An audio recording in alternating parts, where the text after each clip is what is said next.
Zoom ce soir sur Fatoumata Diallo. Vous l'aurez sûrement compris, c'est notre dossier consacré à la panafricaine. Fatoumata Diallo est passionnée de pisciculture et de maraîchage. Elle n'a pas hésité à quitter son coquet bureau climatisé pour le travail de la terre qu'elle mène à domicile.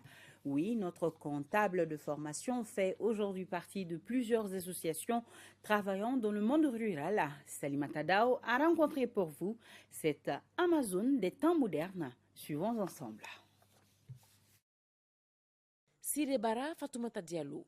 Cette femme baigne dans le monde rural en plein Bamako. Elle fait de la pisciculture et du maraîchage hors sol à domicile à Kalabankoro Plateau. Pourtant, elle n'est pas née dans un milieu rural. Son choix a des raisons. J'ai vécu sur l'eau parce que mon père était commissaire de bateau. Donc j'ai fait toute mon enfance sur l'eau.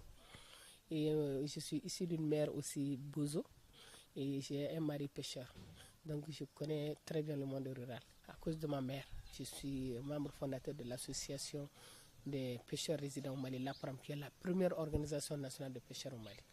Et ça, je suis fière de ça. Depuis 2010, elle gagne sa vie ainsi.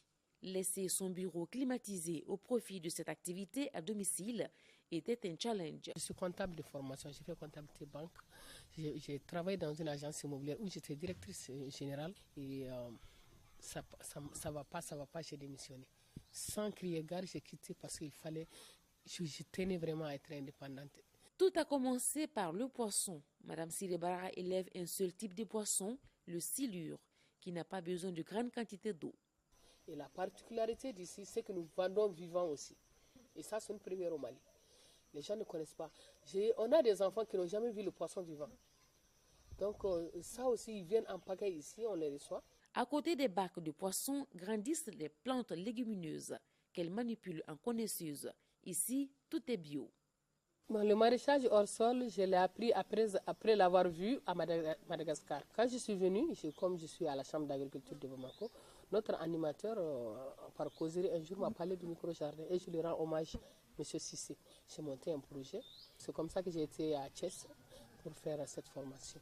Même sur les tables, on peut faire la papaye à la maison. On faisait même du riz ici. On a essayé de voir si le riz peut marcher sur les tables. Comme ça, tous les toits que vous voyez, c'est des champs perdus. Et on a fait l'expérience cette année et ça a donné. Donc on a des feuilles de patates, on a les feuilles de dattes, on a les choux, on a les céleri, on a les menthes. Ces connaissances, Fatoumata Diallo les lègue à d'autres personnes sans quitter sa maison. Elle tient chez elle non seulement un centre de production, mais aussi de formation. Il y a des producteurs bio ici. Donc je les connais, je les ai démarchés. Donc on est en train de voir comment organiser ici aussi un marché hebdomadaire bio ici. On est en train de le faire. Mais pour le moment, on fait des livraisons à domicile. Les gens commandent. Selon la commande des personnes, on constitue son panier. Même hier, il y a d'autres qui sont venus, ils disent que j'ai bien. J'ai dit combien, 100 francs. Ah, j'ai appelé Gado, je l'ai parlé en français, en soirée, pour qu'elle puisse lui vendre. Parce que si tu vois qu'elle vient pour 100 francs, ça veut dire que c'est 100 francs qu'elle a. Une femme qui travaille est autonome partout. Si tu travailles, si tu contribues dans la famille, tu es respecté.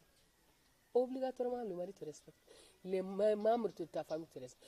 Une personne qui ne contribue pas dans sa famille, même tes enfants ne te respectent pas. Donc ça, c'est une première des choses. Ça anoblit le travail, anoblit l'homme. Ça, je le dis toujours. Donc, au Mali, c'est ce que je dis toujours, on n'a pas besoin d'aller à l'extérieur au Mali pour aller se chercher de l'argent, pour aller se faire tuer dans les mers. On a tout ce qu'il faut au Mali aujourd'hui. Rien ne peut aller sans un coup de pouce. Mais pour donner un coup de pouce à quelqu'un, il faut qu'on voit la volonté chez la personne. La présidente de l'Union des femmes agricultrices du Mali et vice-présidente de la Fédération nationale des femmes rurales ambitionne de pouvoir participer au Salon international de l'agriculture de Paris.